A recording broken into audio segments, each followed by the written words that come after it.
My name is Margaret. After I had been in India sometime in 39, starting in 39, there began to be sessions in the evening when we sat round Baba, which we always did anyway, when I was asked to read out loud certain detective stories, which Baba seemed to enjoy very much. We managed to get the books out to India. It was very difficult. This was during the war, but we did get them, and they came. And Baba had loved very much Agatha Christie's writing, and her wonderful detective, an amusing detective, Poirot. But his favourite of all was, I think, Rex Stout, who has this extraordinary detective called Nero Wolfe. Baba enjoyed these stories very much. Now, he had a habit that didn't help us very much.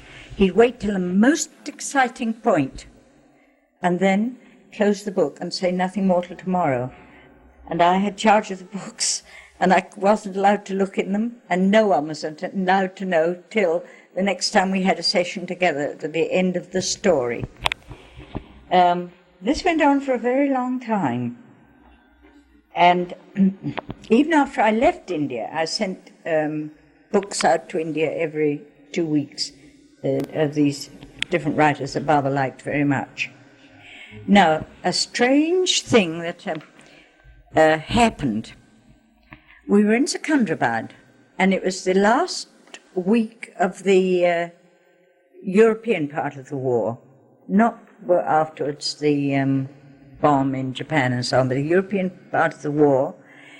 And we hadn't had any newspapers. Baba had kept them away from us. We knew nothing that was going on, nothing. Baba announced he was going to have a week's fast. Nobody knew why. I mean, we didn't anyway, not the people in the ashram. And this was allowed. He said, well, Meher may share one day with me. No one else was allowed to share one day of this fast. And no one knew what was happening in the world. We just didn't know about it. So, but what happened to me was, at midday, and this was a place where the temperature was, heat was, day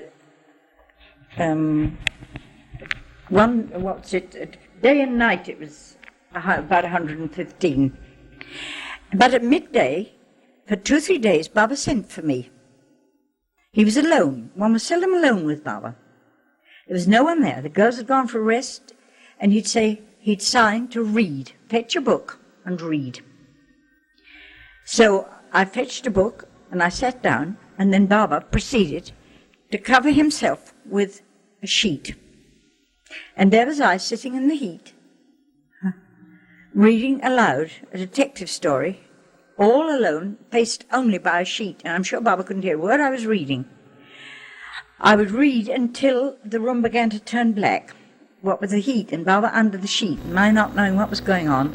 I was just prepared to faint when Baba would spring up, signal for me to go away, take the book, and disappear. And he did that, I should say, at least 4 times during that period at the end of the war.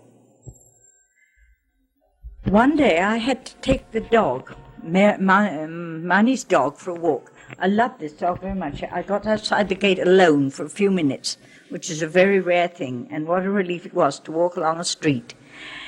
And taking this dog along, and I came to a house on the other side of the road, decorated with flags. So I went over, curious to know what had happened in this strange town, Secunderabad. And it was Lieutenant Colonel's house, Lieutenant Colonel someone or the other on the gate. So I knew that the war was over. And that was a very strange period of reading to Baba, when I read to him under a sheet. Well, the reading went on. It always went on. That's the end of that. Unless you want to say anything else about it.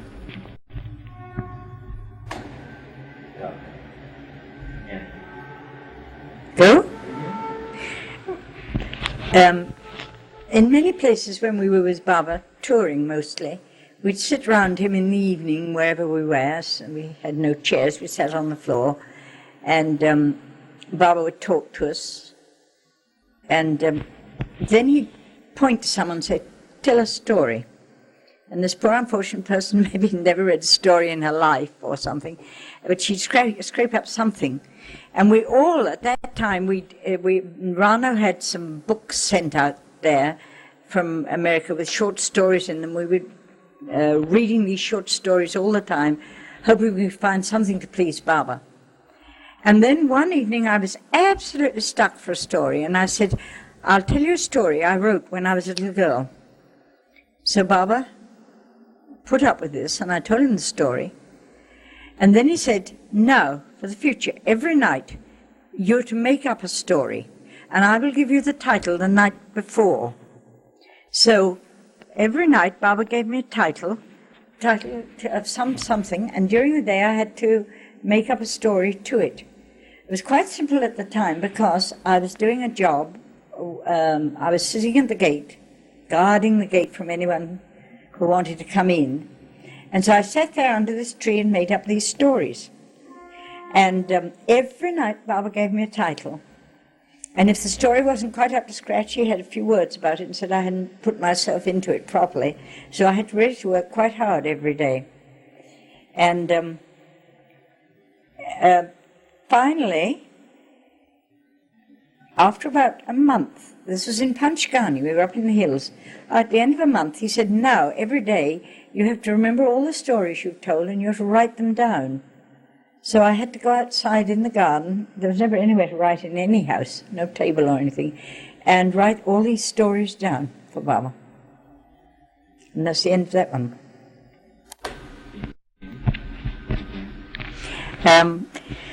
I'll tell you a story of one of the inexplicable orders that Baba gave me.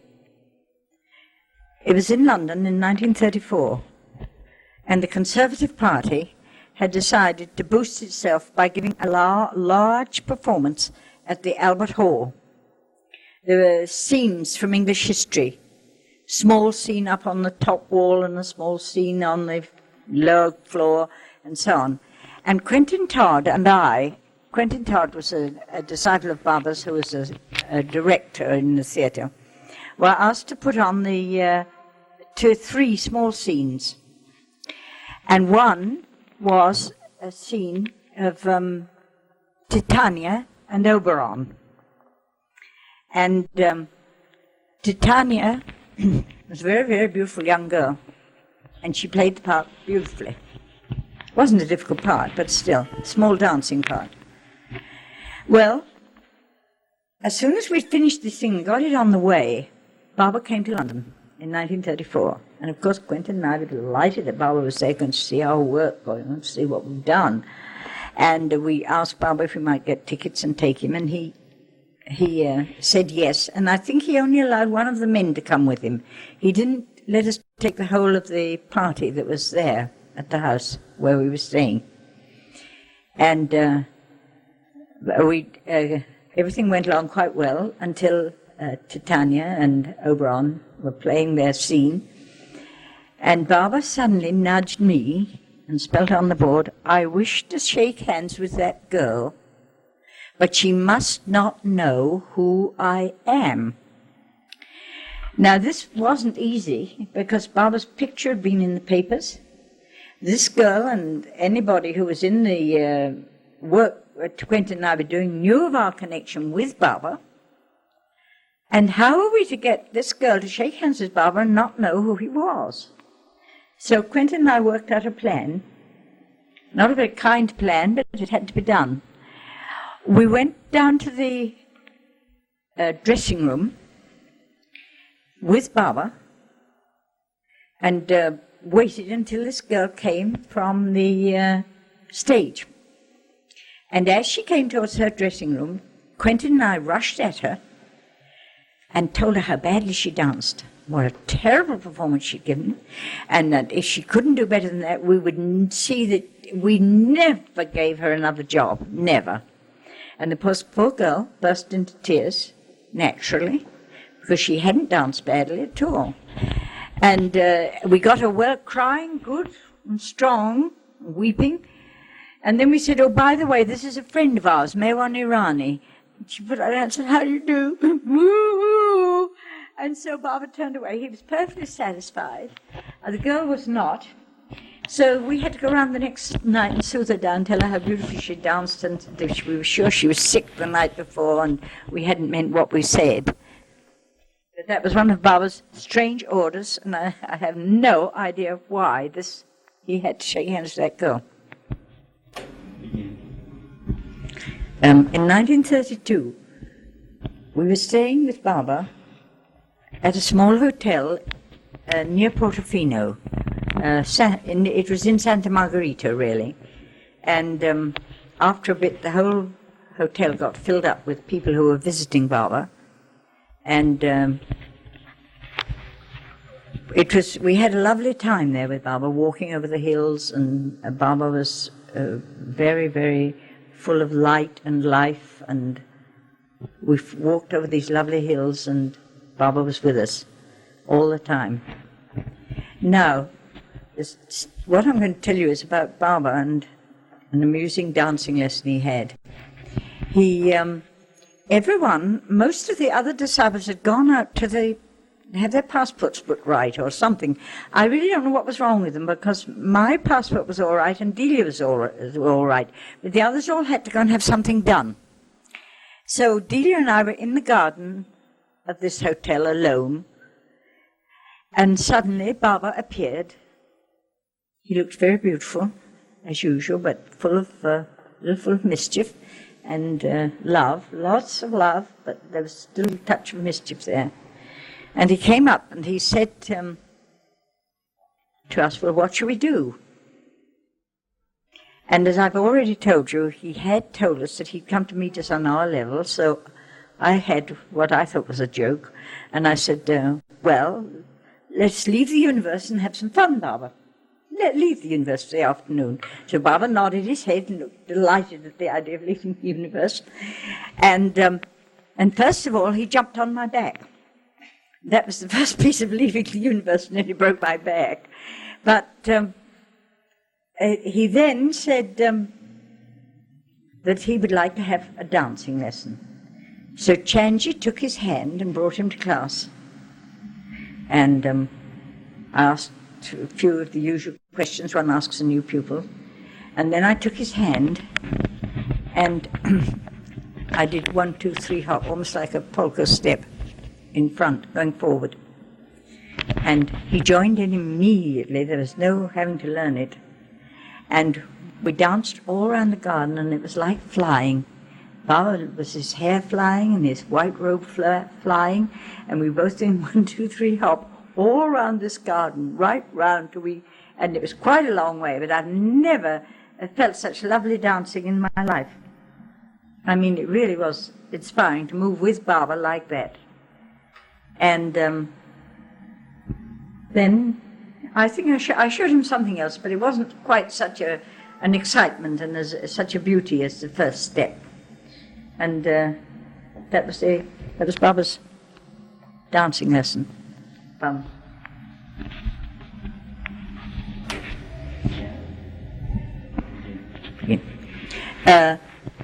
Meredith Starr, in telling us about Baba, told us a lot of things that were wrong, about the things we should not be allowed to do if we followed Baba, and things that were wrong to do. And among other things, he told us that we should not make up. Meher Baba would not like it, and very strict about not making up. So we were in Paris that Christmas, and Baba said he was going home via Marseille, and he said, well, Margaret shall take me to Marseille and see me on the ship. She has such excellent French, which wasn't true at all, but I didn't correct it. My French was awful. It's real good English French. But I accepted it, and so I went with Baba alone to Marseille. Chanji was with us, and I think Kaka, I don't know, there were 2 of the men disciples. And we went down to Paris by train. And I slept in the next compartment to Baba, and all night long Baba knocked on the wall. Every hour, on the hour practically. And it turned out he meant, I love you. So I didn't get much sleep that night, and we arrived at Marseille early in the morning, and went down to the, we took Baba's luggage to the ship he was going to sail on, and then we went back to the quay at Marseille to have breakfast. And we were sitting there, and I must have looked like nothing on earth, not having had much sleep at night, and no makeup on my poor face. And Baba looked at me rather and as if he were not too pleased with the sight. And he suddenly tapped his face like this. And I thought, well, I don't know what that means. And I looked at Chanji for help, and Chanji didn't know either. So he did it again.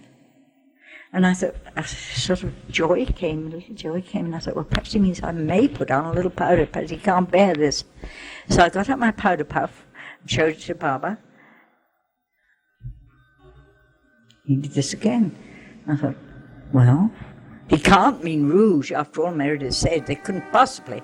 However, I got my rouge out, and I showed it to Baba, and sent me off to make her up in the ladies' room, which was quite a lesson as to what is wrong and what would lead one to God or anything else. It certainly wasn't going without makeup.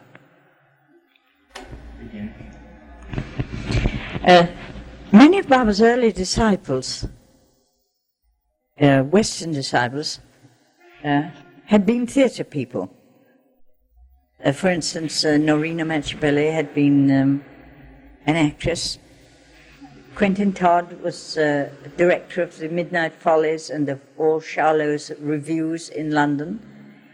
Delia had run a tryout theatre with her brother, a very well-known theatre in London.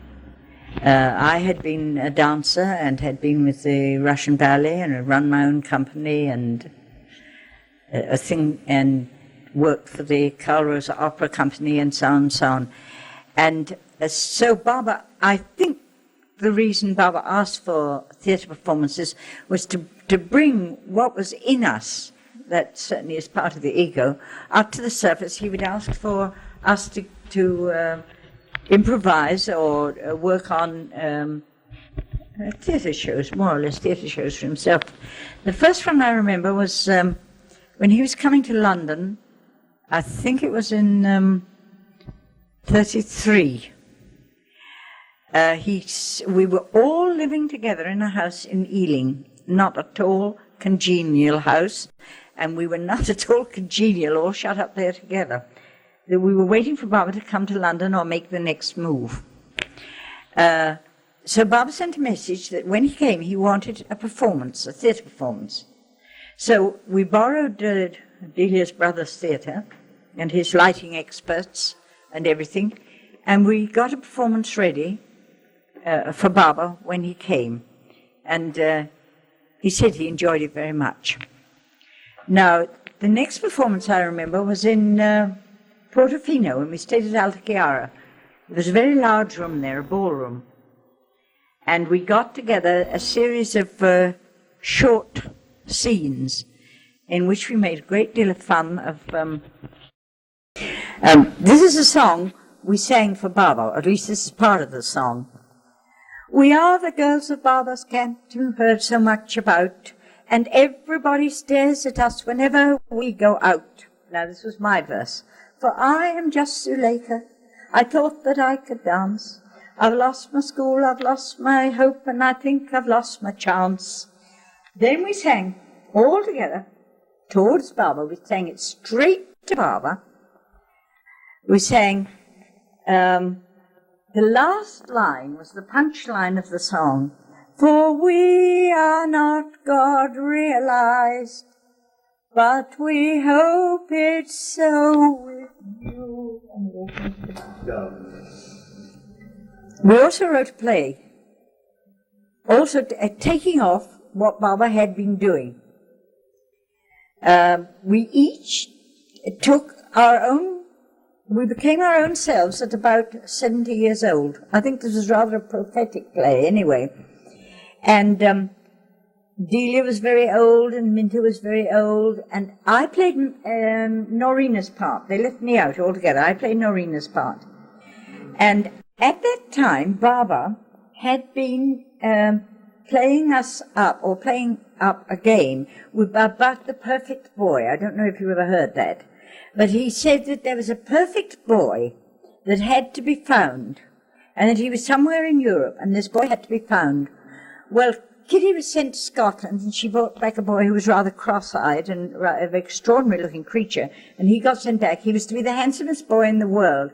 Norina was sent here, and other people were sent to other places. So we based the play on this perfect boy. We were very old, and we were sitting around the table, and I was copying Norina's remarks. Fantastic, I said at intervals and so on. And there was a lot of it, but the point was, finally, the door opened and in came Quentin Todd with a hat on his head with a feather at the back and shorts and a coat, and he walked in, and we were all delighted. "I think the boy at last, this must be the boy," said everybody. So we asked him questions. We said, "Do you speak English?" And he said, "Oh, yes, yes." "Do you speak French?" "Oh, oui, oui." "Do you speak German?" "Ja, ja." "And Russian?" "Da, da." And we all looked at each other great like, this is the boy at last. And then Baba will do this, and Baba will speak directly. This beast knows this boy is found. Well, just at this moment, the door opened again, and in came Kaka, dressed as a mailman, with a letter addressed to Norina. No, it was a telegram addressed to Norina, which she tore open, and it said, owing to an eruption of Vesuvius, I shall not be speaking on April the 1st. And we all fainted, except Delia, who put up her arms and she said, "I still believe." A group of us went to Venice with Baba to see him off. He was going back to India, sailing from Venice. And on one of the days we were there, he announced that we should go for a trip out to the Lido. So we got on the boat and we had a lovely trip out. It was most enjoyable with Baba on this little steamboat. And when we got there, we walked about a little. Lido seemed a very dull place, I must say. It had a lot of advertisement, but it seemed very dull that morning. And some of the disciples decided that they'd like to go for a swim. And I think that they didn't realize it. This was very early on in our association with Baba, that if you went out with Baba, you did not leave Baba to go for a swim or do anything else. And however, they didn't realize this, because I don't think anyone would have been disobedient to Baba deliberately. But they went and hired some swimsuits, and they all went off to swim. Delia and I and the 2 Indian men disciples stayed with Baba. And Baba got very impatient and signaled to the men disciples saying, where are they? What are they doing? Why aren't they here? And he finally got so impatient that we went to the quay and took the first little steamboat back. And Baba sat looking very dark on the boat, and he didn't talk to us at all. When we got back to the hotel, he sent for Delia and me and talked for a long, long time about how in the East they would never have done such a thing, and the West was no good, absolutely no good, and it was terrible. Now, poor Delia and I, we hadn't done a thing, but we were getting all Baba's annoyance about them going off to leave him. And we started to cry, and there we were crying away, which I don't think pleased Baba anymore, what was going on in the Lido. And after a time, Delia got so worked up. Delia's a very dramatic person, if you don't know her. She got worked up and said, "Baba, I've got £300 in the bank. Please take it." I think she thought she was going to save the West, get a better name for the West, because it wasn't very popular at the moment. Well, this went on for quite a time, and finally all the others came back looking radiant after their swim, and some of them had brought flowers for Baba, and they came in full of stories and jokes and everything, and Baba welcomed them and gave them a lot of love and affection, and Delia and I sat there thunderstruck. Not a word did he say to them at all, and we'd taken all this, and Delia and I really felt pretty bad about it. But it didn't matter if that's what Baba wanted, really. But at the moment, we didn't find it very great fun. Dear microphone, I'm dead. I can't tell another story, and I'm being bullied. I hope the microphone's off. Tell us the word point. Yes, I will.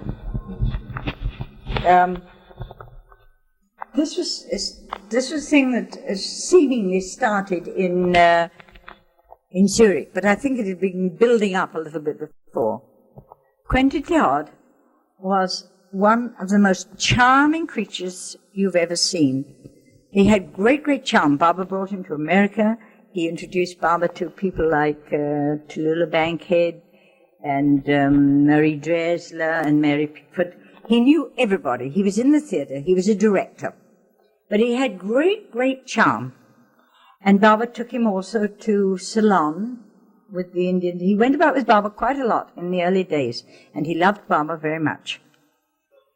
But he was very sensitive. As many artists are, it was absolutely impossible for Quentin to get a sharp word or anything like that. He just couldn't take it.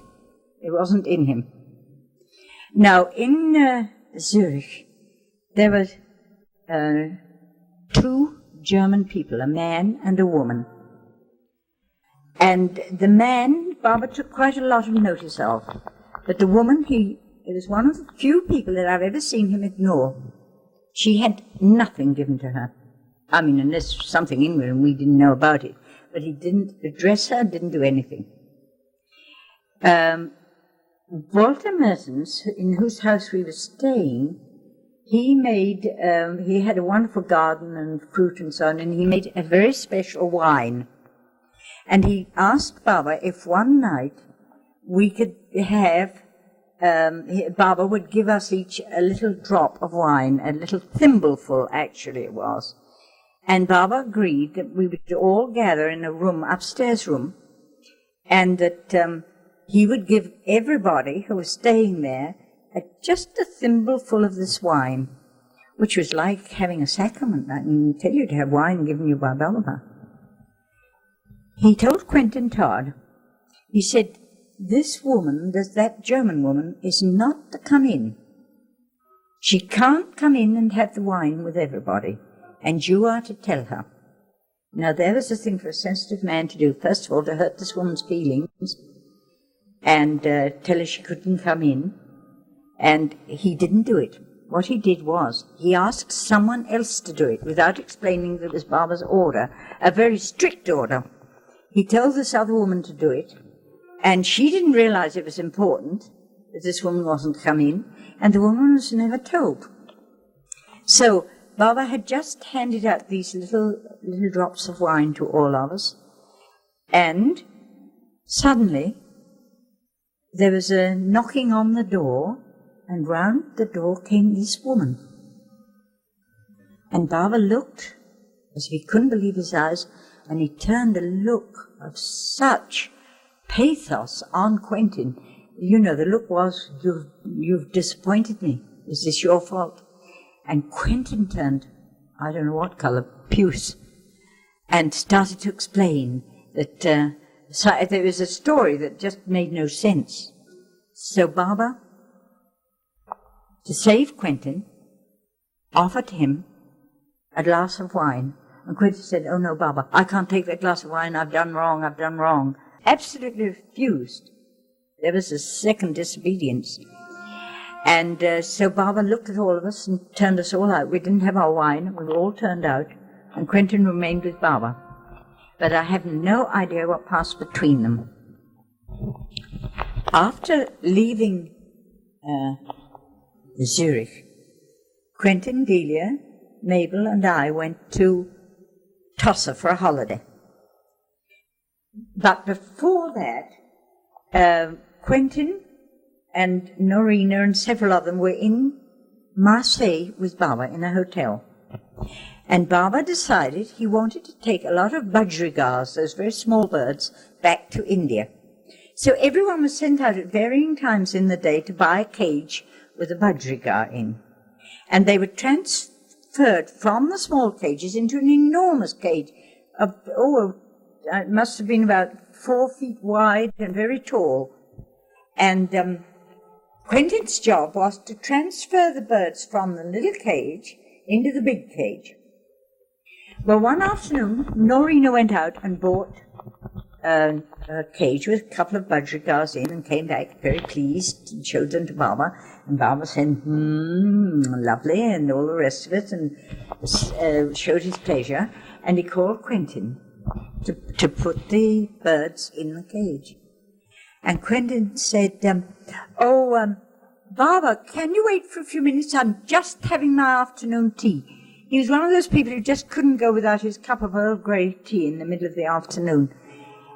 And Baba was so annoyed that he told Adi, his own younger brother, the younger Adi, to put the birds in the cage. And Adi, not being used to these birds, or birds of any kind, they escaped. And Quentin was really in disgrace. And from that time, after Baba's departure, we went down to Tossa in Spain for a holiday. And Quentin gradually got colder and colder about Baba. And when we talked to people, there were a great many German refugees down there. And when we talked to these people about Baba, and they were interested in a way, not enthusiastic, but still, Quentin turned away and left us. And he turned right away in the end and began to say things about Baba that were not very nice. And he gradually left Baba altogether. But it was a question of that was disobedience of carelessness, not of deliberate disobedience. And the second one was of enjoying himself, his tea, and he was enjoying something and didn't obey Baba once. Quentin was, he lived till I went back to England after the war, and one of the first persons to come and see me was Quentin. And he was again interested in Baba. And we spent a day in Kew Gardens talking about Baba and all that had happened in India. I then came over to America, and I heard a little while after that Quentin had died. And he died of malnutrition, the war. So many people died of, there was not the nutrition. But I think before he died, he again loved Baba, so that was all right. In Myrtle Beach, one day he said to me, you will live so many years. And not another word. I haven't reached that time yet, but I don't think I'm going to be very joyful during that year. And I'm not telling anyone else in case they all come round and watch to see if I'm passing out. Something he said to me, I was alone with him, and I said to him, this is right in the early days, this was in just about the Christmas time of the first year he came. And I said, Baba, when you were young, before you were realized, did you know or did you have any feeling that there was something ahead for you, something that you were going to do? And he said, no, not really. But I was, in a way, different from other people. I never knew desire. That was an interesting thing. This was just before I left India to go back to England. And one of the women disciples came to me and said, you're a dreadful disciple going back to England and not fighting to stay here. After all that Baba's done for you, you ought to stay here and this is all wrong. In fact, she attacked me very heavily and then went away and left me. and I was lying on the bed, and I started to cry because I couldn't ask to stay any longer. I felt so ill, and I just felt I couldn't take any more anyway. So at that moment, Baba chose to appear, and he came and sat down and said, "Why are you crying?" So I told him what had happened, and he waved it all aside. And he said, "You will go back to England, but you won't stay there. You're not to stay there. You're to go to America as soon as possible and get over as much of America as you can." Well, I did get to America, and I should say within the 2 years I went to practically every town in America with ballet theatre. So he can arrange things very well if he wants it. Otherwise, I had no money whatsoever to go anywhere. All right. Well, Baba's birthday was going to be celebrated on February the 22nd. I think this was in 42, I'm not sure. And we had nothing. It was during the war. We had no flour. We had nothing much at all. And we didn't know what to do to make a feast or something.